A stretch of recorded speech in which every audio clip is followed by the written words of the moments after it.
اس حساب سے تو دنیا میں کتنے ہی جگہ ہیں، کتنے ہی ممالک ہیں جو ایک 100 کلومیٹر کا راکٹ بھی نہیں تیار کر سکتے اس لاجک کے مطابق۔ تو خیر، جان فائنر جب اپنی اس کریٹو تھنکنگ اور امیجینیشن پر گفتگو کر رہے تھے تو ایک صحافی نے پوچھا کہ امریکہ کو ٹارگٹ کرنا پاکستان کی انٹینشن بھی ہے، خواہی یا ارادہ بھی ہے، یا یہ صرف آپ کا خیال ہے؟ انہوں نے کہا کہ اگر ہم نقشے کو دیکھیں اور میزائلز کی رینج کو دیکھیں جو پاکستان کی بڑھ رہی ہے، تو ہمیں یقین ہے کہ پاکستانی میزائل پروگرام کا بنیادی فوکس امریکہ ہی ہے۔ جو معلومات ہمارے پاس آ رہی ہیں ان کا لازمی مطلب یہی ہے کہ نشانہ ہم ہیں، یہ انہوں نے کہا۔ اس illogical پروپیگنڈے پر دوستو پاکستانی دفتر خارجہ نے سخت بیان دینا تھا، جو انہوں نے دے دیا کہ جان فائنر اور اسٹیٹ ڈپارٹمنٹ کے الزامات کی کوئی تک نہیں بنتی، اس کا حقیقت سے کوئی تعلق نہیں، یہ سب کچھ بغیر ثبوت کے کہا جا رہا ہے۔ پاکستان نے امریکن ایکشن کو ڈبل سٹینڈرڈز بھی کہا، اور اس کا تناظر ظاہر ہے پاکستان کے سامنے انڈیا اور اسرائیل تھے، کیونکہ جب امریکہ کسی بھی ملک پر پرولیفریشن کا، ایٹامک ہتھیار یا ویپنز آف میس ڈسٹرکشنز کو پھیلانے کا الزام لگاتا ہے تو وہ خود اس میں سب سے پہلے تاریخی طور پر ملوث ہے اور گناہگار ہے، کیونکہ اسرائیل کو ایٹمی اور میزائل پروگرام امریکہ نے اس وقت دیے جب باقی دنیا میں وہ خود ان پر پابندیوں کی بات کر رہا تھا، پابندیاں لگا رہا تھا، اور بلکہ برطانیہ کو بھی ابتدائی ایٹمی پاور امریکہ ہی نے بنایا۔ یہ پرولیفریشن اب بھی جاری ہے امریکہ اور اس کے ایلائز میں۔ کسی بھی ملک کو ایٹامک ٹیکنالوجی ملٹری پرپز کے لیے استعمال کرنے کی اجازت نہیں، لیکن اسرائیل کو بھی بلکہ یوکرین کو بھی امریکہ ایٹامک پاور بنانے کی باتیں کر رہا ہے کہ وہاں پر ایٹمی ہتھیار منتقل کر دیے جائیں اس کے ڈیفنس کے لیے۔ اسی کو دوستو فورن پالیسی میں، انٹرنیشنل فورن پالیسی میں امریکن ڈبل سٹینڈرڈز کہا جاتا ہے، اور اس کا امریکی کافی مائنڈ کرتے ہیں۔ اسی طرح انڈیا کی چونکہ امریکہ کو چین کے خلاف ضرورت ہے کاؤنٹر بیلنس کے لیے، اسی لیے اس پر نہ تو ایران سے تیل لینے پر امریکہ کو کوئی اعتراض ہے اور نہ ہی رشیا سے ہتھیار لینے پر کوئی اعتراض ہے، جبکہ کوئی اور ملک لے آئل یا رشیا سے ویپنز تو امریکہ پابندیاں لگاتا ہے۔ اسی طرح آپ کو بتائیں کہ پچھلے 13 سال سے امریکہ وائٹ ہاؤس سے مذاکرات کر رہا تھا کہ امریکہ انڈیا کی بڑھتی ہوئی میزائل ٹیکنالوجی، جبکہ وہ ہائپرسونک ٹیکنالوجی پر بھی کام کر رہا ہے، اس پر امریکہ کوئی چیک رکھے، ورنہ خطے میں ہتھیاروں کی دوڑ شروع ہو جائے گی۔ پاکستان کو اپنے تحفظ کو یقینی بنانے کے لیے کچھ نہ کچھ تو کرنا پڑے گا، لیکن جب امریکہ نے برسوں کی پاکستانی کوششوں کے بعد بھی ہمارے تحفظات پر کوئی توجہ نہیں دی، نہ انہیں دور کرنے کے لیے کوئی سنجیدہ کوشش کی، تو پاکستان کو ظاہر ہے بہت مایوسی ہوئی۔ بلکہ اس کے بعد یہ ہوا کہ انڈیا نے پاکستان پر حملے کی ایک نئی ڈاکٹرائن، کولڈ سٹارٹ ڈاکٹرائن بھی دے دی، جس کے مطابق جنگ کے حالات میں بھارتی فورسز فل سکیل وار کے بجائے فوری طور پر کچھ فورسز کے ساتھ پاکستان کے چھوٹے سے علاقے میں داخل ہو کر اپنے آبجیکٹیوز حاصل کریں گی اور وہاں سے واپس چلی جائیں گی۔ یعنی پاکستان کو یہ موقع ہی نہیں دیا جائے گا کہ وہ اپنی پوری فوجی طاقت کے ساتھ مقابلہ کر سکے۔ انڈین ملٹری ایکسپرٹس اور ریٹائرڈ جرنلز بہت تند اور تیز لہجے میں پاکستان پر جملے بھی چست کرنے لگے ان دنوں، لیکن ظاہر ہے یہ بات جملوں تک تو محدود نہیں تھی، پاکستان کو کچھ پریکٹیکلی کرنا تھا۔ جیسا کہ پاکستان نے انڈین ایٹمی دھماکوں کے بعد دنیا کے تمام پریشر کے باوجود ایٹمی صلاحیت بھی حاصل کی تھی اور دھماکے بھی کر کے دکھائے تھے۔ اس بار بھی جب انڈیا بیلسٹک میزائل اور ہائپرسونک میزائل پر کام تیز کر رہا تھا اور اس سے اپنا اسپیس پروگرام بھی آگے بڑھا رہا تھا، تو پاکستان نے پھر اس وقت ایک فل اسپیکٹرم ڈاکٹرائن دیا تھا۔ اس ڈاکٹرائن کی باقاعدہ منظوری 2013 میں پی ایم نواز شریف اور آرمی چیف جنرل کیانی نے باقی چیفز کے ساتھ مل کر نیشنل کمانڈ اتھارٹی کی ایک میٹنگ میں دی تھی۔ اس کے مطابق پاکستان نے طے کیا کہ اپنی سیکیورٹی کے لیے صرف نیوکلیئر پاور ڈیٹرنس پر ہی انحصار نہیں رکھا جا سکتا۔ پاکستان کو tactical, nuclear, naan nuclear, cyber اور سیکنڈ اسٹرائک کیپیبلٹی پر بھی اسی طرح کام کرنا ہوگا جیسے کہ نیوکلیئر ڈاکٹرائن پر کیا۔ یہی وہ وقت تھا جب انڈین کولڈ سٹارٹ ڈاکٹرائن کے مقابلے میں پاکستان نے پہلی بار ٹیکٹیکل نیوکس یعنی محدود ایریا میں ایٹامک ویپنز کے استعمال کی ٹیکنالوجی پر بھی بات کرنا شروع کی تھی۔ یہ بھی فل اسپیکٹرم ڈاکٹرائن کا حصہ تھی۔ اس کا سب سے مشکل حصہ سیکنڈ اسٹرائک کی صلاحیت تھی، جس کے لیے پاکستان کو چین کی مدد چاہیے تھی۔ پاکستان گوادر پورٹ پر چین کو زیادہ رائٹس دینے کے بدلے آج بھی یہی مدد مانگ رہا ہے کہ پاکستان کو سیکنڈ اسٹرائک کیپیبلٹی میں چین مدد کرے، جس پر چین کچھ ہچکچا رہا ہے کیونکہ اس کی بھی کچھ انٹرنیشنل کمٹمنٹس ہیں، کچھ معاہدے ہیں جنہیں اسے فالو کرنا ہے۔ یہ دوستو ابھی پچھلے سال اکتوبر سے اب تک جو 4 مرتبہ امریکہ نے ڈائریکٹ اور انڈائریکٹ پابندیاں لگائی ہیں پاکستان کے میزائل پروگرام پر، اس کا بیک گراؤنڈ ہے۔ ان پابندیوں کے پیچھے آپ کو امریکہ میں انڈین انفلوئنس تو صاف نظر آ رہا ہے، لیکن اس میں اسرائیلی لابی کا کردار بھی جان فائنر کی شکل میں آپ نے دیکھ لیا۔ جو ظاہر ہے انڈین لابی کی حمایت ہی میں اسرائیلی لابی ہمیشہ کھڑی ہوگی جہاں پاکستان کی بات آئے گی،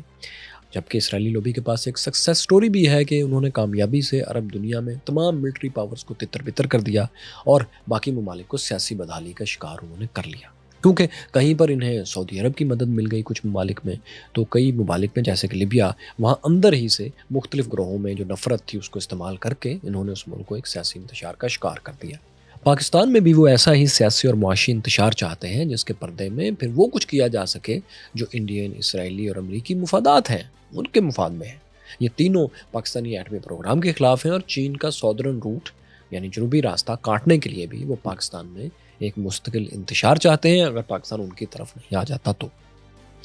اسی لیے جان فائنر کے ذریعے اسرائیلی اور انڈین سیکیورٹی لابیز اس میوزک کو اب بچانا شروع ہو گئے ہیں، جس کی تان اگلے 4 سال میں ڈونلڈ ٹرمپ کی مدد سے مزید اٹھائی جائے گی۔ کچھ دوست کہیں گے کہ یہ پابندیاں تو پریزیڈنٹ جو بائیڈن کی ٹرم میں لگ رہی ہیں، ٹرمپ تو ابھی آئے ہی نہیں۔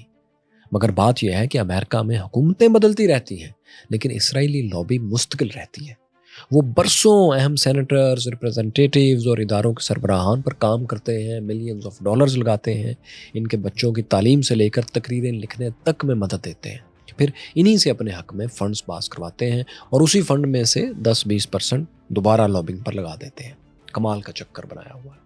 تو دوستو، آپ پاکستانی سرکاری اداروں پر ان امریکن سینکشنز کو نئی لانگ ٹرم امریکن پالیسی کا آغاز سمجھیں، اگر امریکہ کو کسی وجہ سے پاکستان کی اچانک بہت ضرورت نہ پڑ گئی تو۔ پھر آپ یہ بھی دیکھیے گا کہ اسرائیلی حکومت اور امریکن پریزیڈنٹ ڈونلڈ ٹرمپ اگر کسی بھی وقت ایران کی حکومت گرانے میں اور اس کا ایٹمی پروگرام رول بیک کرنے میں کامیاب ہو گئے تو وہ لازمی طور پر جلد سے جلد پاکستانی ایٹمی پروگرام اور میزائل پروگرام کے پیچھے بھی آئیں گے اور پوری طاقت سے آئیں گے۔ اسی لیے پاکستان کو آج سے اپنے اندر یونٹی پیدا کر کے ریجن میں اپنے دوستوں کو زیادہ قریب لانا ہوگا، ورنہ جس میوزک کو ابھی امریکہ نے شروع کیا ہے اس کے سر ہر کچھ دیر بعد اونچے ہوتے چلے جائیں گے، کیونکہ ان کے پاس اس کی ایک لاجک ہے۔ وہ یہ ہے کہ پاکستانی اور چائنیز ڈیفنس کوآپریشن ہر سال بڑھتا جا رہا ہے۔ JF-17 تھنڈر فائٹر جیٹس میں تعاون ہے، ہنگور سب میرینز میں کوآپریشن بڑھ رہا ہے، گائیڈڈ میزائلز والی فریگٹس بن رہی ہیں، نیوی میں بھی کام ہو رہا ہے، الخالد ٹینک اور بابر کروز میزائل سے لے کر اسپیس پروگرام تک میں دونوں ممالک بھرپور تعاون کر رہے ہیں۔ حالانکہ 1980 کی دہائی تک 1980s تک پاکستان اپنے ڈیفنس اور خصوصاً ایئر فورس کے لیے تو 100% امریکہ پر ڈیپینڈنٹ تھا، مگر جب امریکہ نے 90s میں پاکستان کو اسلحہ دینے کی پالیسی چینج کر لی اور پاکستان کو امریکی اسلحہ پیسے دے کر بھی نہیں ملتا تھا، تب پھر پاکستان نے مجبوراً چین کی طرف دیکھنا شروع کیا۔ آج صورتحال یہ ہے کہ پاکستانی ملٹری ٹیکنالوجی امریکی تعاون سے 100% آزاد ہو چکی ہے، کیونکہ ماڈرن ویپنری میں پاکستان کو کچھ بھی امریکہ سے نہیں مل رہا۔ جو کچھ پاکستان نے اس کے بعد کیا ہے 90s کے بعد، وہ اس کا اپنا ہے یا چائنیز تعاون سے ہے یا کسی اور تعاون سے ہے، امریکن تعاون اس میں شامل نہیں ہے۔ اسی لیے سب سے پہلے تو آپ یہ اطمینان رکھیں کہ حالیہ امریکی پابندیوں سے پاکستانی میزائل پروگرام میں کوئی ایسی رکاوٹ نہیں آئے گی جو معنی خیز اثر ڈال سکے۔ آخر ایٹمی پروگرام اور میزائل پروگرام پہلے بھی تو عام سے راکٹ سسٹم سے ترقی کرتا ہوا یہاں تک پاکستان نے خود ہی پہنچایا ہے، اور پھر ایک بار کوئی بھی ملک یہ ٹیکنالوجی حاصل کر لے، اس کو تیار کرنے کا سیٹ اپ بنا لے، تو پھر اسے آگے بڑھنے سے، ترقی کرنے سے روکنا قریب ناممکن ہو جاتا ہے۔ جیسا کہ آپ کے سامنے تمام پابندیوں کے باوجود میزائل پروگرام میں پاکستان 30 سال میں اتنا آگے نکل گیا ہے کہ وہ دنیا کے ٹاپ 10 ممالک میں شامل ہو گیا ہے۔ اسی لیے پابندیاں بھی لگ رہی ہیں۔ ابھی صرف آپ نے 4 اداروں پر پابندیوں کی خبریں سنی ہیں، لیکن اگر پاکستان نے اپنا یہ پروگرام رول بیک یا فریز نہیں کر لیا اگلے 4 سال میں، جو کہ وہ نہیں کرے گا، تو آپ دیکھیں گے کہ اس پروگرام سے منسلک سائنسدانوں پر، سیکیورٹی آفیسرز پر اور یہاں کام کرنے والے سول افسران تک پر پابندیاں لگائی جائیں گی۔ ایسی پابندیاں کہ یہ اور ان سے متعلق جو افراد ہیں ان کے ویسٹرن بینک اکاؤنٹس اور بزنس فریز کر دیے جائیں گے، ان پر ٹریول سینکشنز، بینز لگائے جائیں گے، سفری پابندیاں لگائی جائیں گی۔ بائی دا وے، ہمیں یقین ہے کہ پاکستانی اور چائنیز ایکسپرٹس نے ایسی تیاریاں پہلے سے کر رکھی ہوں گی کہ وہ ایسے تمام افراد اور اداروں کے ایسٹس امریکہ اور اس کے ایلائز کی پہنچ سے دور رکھیں جہاں وہ انہیں نقصان پہنچا سکتے ہوں۔ یہ سب امریکہ اور پاکستان مخالف لابیز کروانے کی پوری کوشش کریں گے، لیکن ہمارا نہیں خیال کہ پاکستان کی کوئی بھی حکومت، سول یا ڈکٹیٹرشپ یا ہائیبرڈ، کوئی بھی اپنے میزائل یا اٹامک پروگرامز کو رول بیک کرے گی۔ آگے بڑھنے سے پہلے ساتھیوں، میزائل سسٹم میں ایک بڑا فرق سمجھ لیں، جس سے آپ کو معلوم ہوگا کہ آخر بیلسٹک میزائل سے امریکہ کو اور ایلائز کو اتنی جلدی پریشانی کیوں لاحق ہو گئی، وہ گھبرا کیوں رہے ہیں۔ دیکھیے، بنیادی طور پر اپنے پروپلشن کے اعتبار سے، جیسے اس کو لانچ کرنا ہے اس اعتبار سے، اور جیسے اس نے پرواز کرنی ہے اس اعتبار سے، میزائلز 2 ہی قسم کے ہوتے ہیں۔ اور تیسری قسم اصل میں پہلی دونوں قسموں کا لیتھل کمبینیشن ہوتا ہے۔ پہلی قسم جو راکٹس کی میزائلز کی ہے وہ کروز میزائل ہے، جو زیادہ تر میڈیم رینج کے ہوتے ہیں، لیکن ان میں مینوربلٹی ہوتی ہے، مطلب انہیں اپنے لانچ سسٹم سے لانچ ہونے کے بعد ایک نیم دائرے کے طے شدہ راستے پر ہی نہیں جانا ہوتا۔ یہ زیادہ بلندی پر بھی پرواز نہیں کرتے، یہ اپنا فلائٹ پاتھ تبدیل کرنے کی صلاحیت رکھتے ہیں، اسی لیے انہیں ٹریک کرنا اور ٹارگٹ کرنا ناممکن نہیں تو آسان بھی نہیں، کیونکہ ریڈارز ایسے نچلے میزائلز کو آسانی سے ٹریک ہی نہیں کر پاتے، یہ زیادہ بلندی پر بھی نہیں ہوتے، ان کی جو ٹریجیکٹری ہے وہ پریڈکٹیبل نہیں ہوتی، کیونکہ الٹیچیوڈ بہت زیادہ نہیں ہوتا۔ اس کے مقابلے میں دوسری قسم بیلسٹک میزائلز کی ہوتی ہے، جو اب تک دنیا کے سب سے لانگ رینج میزائلز ہیں۔ ان کی خوبی یہ ہے کہ یہ بہت دور تک اور بہت رفتار سے مار کرتے ہیں، لیکن خامی یہ ہے کہ ان کی ٹریجیکٹری فکس ہوتی ہے، جیسے ایک نیم دائرہ ہوتا ہے، تو اسی طرح اس کا ایک طے شدہ راستہ ہوتا ہے، اور کوئی بھی ریڈار اس کے بلندی پر پہنچتے ہی اس کو پکڑ لیتا ہے، ڈیٹیکٹ کر لیتا ہے، اور اسے تباہ کرنا اس کے لیے قدرے آسان ہوتا ہے۔ بس اتنا یاد رہے کہ اگر اس کی رفتار بہت زیادہ ہو تو اسے بھی ہٹ کرنے کے لیے بہت سوفسٹیکیٹڈ سسٹم چاہیے، جو کہ ہر ملک کے بس کی بات نہیں ہے۔ اچھا، اب یہ دو بنیادی قسمیں ہو گئی، بیلسٹک اور کروز، اور دنیا میں جن ٹاپ 10 کنٹریز کے پاس میزائل سسٹم بنانے اور لانچ کرنے کی صلاحیت ہے، ان کے پاس یہ دونوں ہی کسی نہ کسی لیول پر یہ میزائلز موجود ہیں۔ جیسا کہ پاکستان کا بابر میزائل ایک کروز میزائل ہے، اور بیلسٹک میزائلز میں پاکستان کے پاس شاہین سیریز سب سے بہترین ہے۔ شاہین 3 دراصل وہ لانگ رینج میزائل ہے جس کی موٹر کے بڑا ہونے پر امریکن ایڈوائزر جان فائنر بہت پریشان ہے۔ اب یوں ہے ساتھیوں کہ ان دونوں میزائلز کی قسموں یعنی کروز اور بیلسٹک کی خصوصیات اور ایڈوانس پروپلشن سسٹم کے ساتھ جب ایک ماڈرن میزائل بنتا ہے، زیادہ بہتر میزائل بنتا ہے، تو یہ تیسری قسم کا میزائل ہائپر سونک کہلاتا ہے۔ یعنی اس میں بیلسٹک میزائل سے زیادہ دور تک جانے، زیادہ سپیڈ سے جانے کی صلاحیت بھی ہوتی ہے، اور ساتھ میں یہ منوربل بھی ہوتا ہے، یعنی یہ اپنی ٹریجیکٹری تبدیل کر سکتا ہے، اپنے ٹارگٹ کو چیز کر کے اس تک پہنچ سکتا ہے۔ اس کی کم سے کم رفتار ماک 5 آواز سے 5 گنا زیادہ ہونی چاہیے، تبھی یہ ہائپر سونک کہلائے گا۔ ابھی تک صرف رشیا اور چین ہی وہ دو ملک ہیں جنہوں نے ہائپر سونک میزائل تیار کیے ہیں اور ڈپلوائے بھی کیے ہیں، جبکہ امریکہ اس ٹیکنالوجی میں بہت ایڈوانسمنٹ لا چکا ہے، وہ کسی سے پیچھے نہیں ہے، وہ بھی کسی بھی وقت ان کو ڈپلوائے کر سکتا ہے۔ جبکہ India, Australia, France, Japan, north Korea, Iran, برطانیہ اور جرمنی اس ٹیکنالوجی پر کام کر رہے ہیں۔ ایران کے بارے میں افواہیں ہیں، لیکن اس کا دعویٰ ہے۔ انڈیا نے 2020 میں جو ہائپر سونک ٹیکنالوجی کا ایک تجربہ کیا تھا برہموس 2 کا، تو وہ بھی اسی سلسلے کی ایک کڑی تھی۔ یہ تجربہ انڈیا کا ظاہر کرتا ہے کہ وہ چائنیز تھریٹ کے مقابلے کے لیے خود کو تیار کر رہا ہے، اور اس تیاری میں اس کا سیٹلائٹ، اسپیس اور انٹر کانٹیننٹل میزائل پروگرام بھی ڈیولپ ہو جائے گا، کیونکہ ہائپر سونک اور لانگ رینج بیلسٹک میزائلز اصولی طور پر تمام ممالک اپنے تھریٹ پرسیپشن کے حساب سے ہی بناتے ہیں کہ انہیں کہاں سے کتنا خطرہ ہے۔ انڈیا کو چائنا سے بھی خطرہ ہے، پھر اسی کیلکولیشن میں ہم ممالک کی اکانومی اور ٹیکنالوجی میں ایکسپرٹیز بھی شامل کرتے ہیں، کیونکہ اگر اکانومی اور ٹیکنالوجی کوئی ملک ہینڈل نہیں کر سکتا تو وہ کیا ہائپر سونک بنائے گا، اور کیا کروز بنائے گا، اور کیا بیلسٹک بنائے گا۔ پاکستان بھی یہی کرنے کی کوشش کر رہا ہے، انڈیا بھی اس میں بہت ایڈوانسمنٹ لا رہا ہے،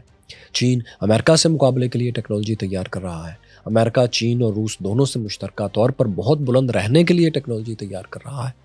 مطلب دنیا میں ایک ریس لگ چکی ہے جسے کسی ایک ملک پر اچھے بچے بنو ورنہ سزا دیں گے کہہ کر ختم نہیں کیا جا سکتا۔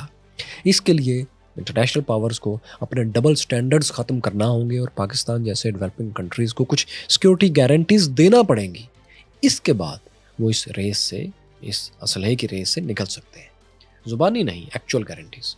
ابھی آپ دیکھیں کہ ایران اپنا ایٹمی پروگرام بند کرنے پر تو تیار تھا کچھ سال پہلے، اگر اسے سیکیورٹی گارنٹیز دی جاتی اور پابندیاں نرم کی جاتی۔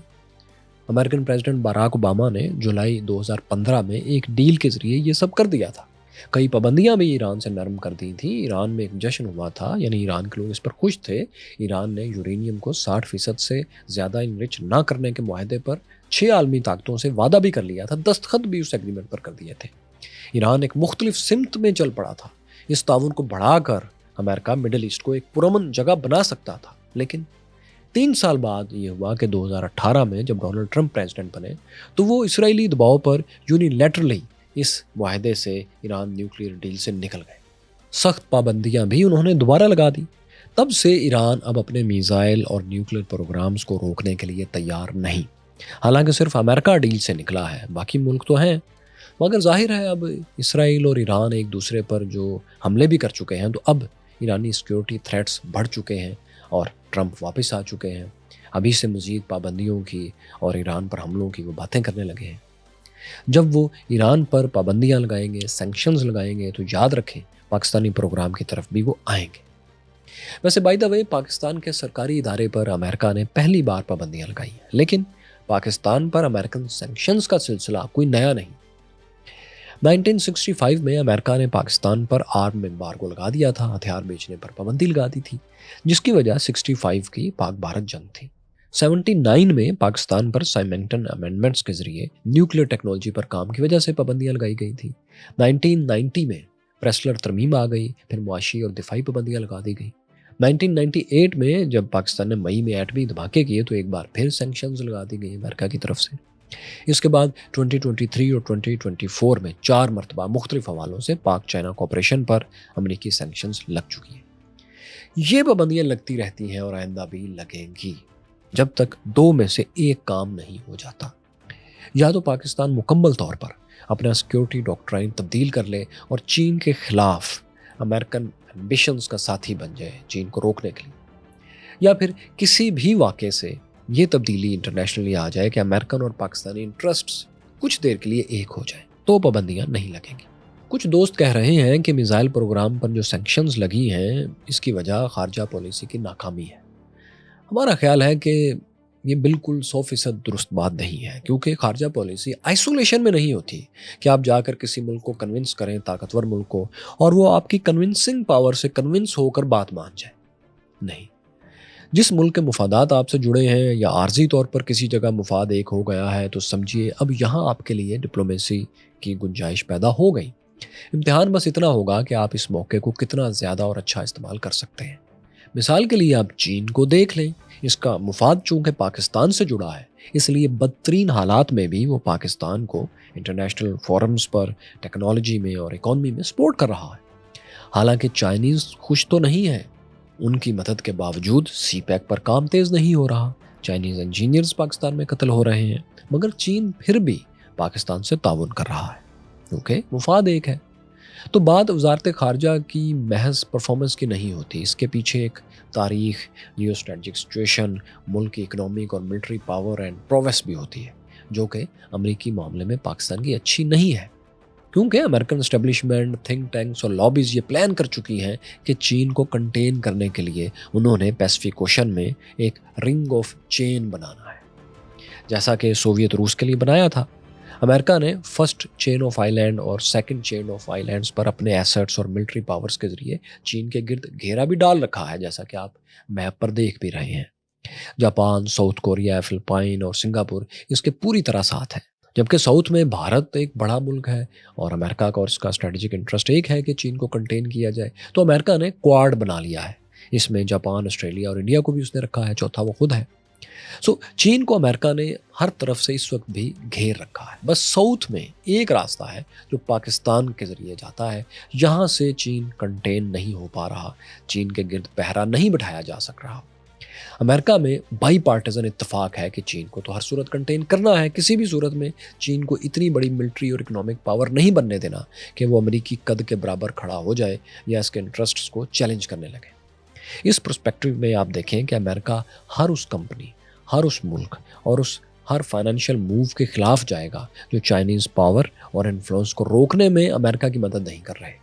یا اس کے الٹ جو چائنیز انفلوئنس اور پاور بڑھانے میں چین کی مدد کر رہا ہے، امریکہ اسے بھی معاف نہیں کرے گا. اب آئندہ کی دنیا جو ہے یہ چائنیز اور امریکن کولڈ وار کی دنیا ہے، تو تیار رہیں، امریکہ بھی اور بہت کچھ کرے گا پاکستان کے خلاف. پاکستان میں جو بھی حکومت ہوگی، جو بھی حکمران ہوگا، امریکی اسے ٹف ٹائم دیں گے، اس کی اپوزیشن کو خوب سپورٹ کریں گے تاکہ مستقل کیوس پیدا کر سکے، کسی بھی وقت کوئی بھی حکومت سٹیبل نہ ہونے پائے. اور ہمارے آپسی اختلافات اور نفرتیں اتنی بڑھ چکی ہیں کہ ہمارے دشمنوں کو زیادہ محنت بھی نہیں کرنی پڑتی. ویسے آپ کو بتائیں کہ امریکی پابندیوں سے بچنے کی ایک تیسری صورت بھی ہے، وہ یہ کہ امریکہ پاکستان کو کوئی پائیدار قسم کی سیکیورٹی گارنٹی دے دے، پاکستان اور بھارت کے تعلقات میں بہتری کے لیے معنی خیز کوشش کرے. اگر یہ ہو جائے تو یہ برصغیر، ساؤتھ ایشیا، پورے خطے کے لیے بہت اچھا ہوگا.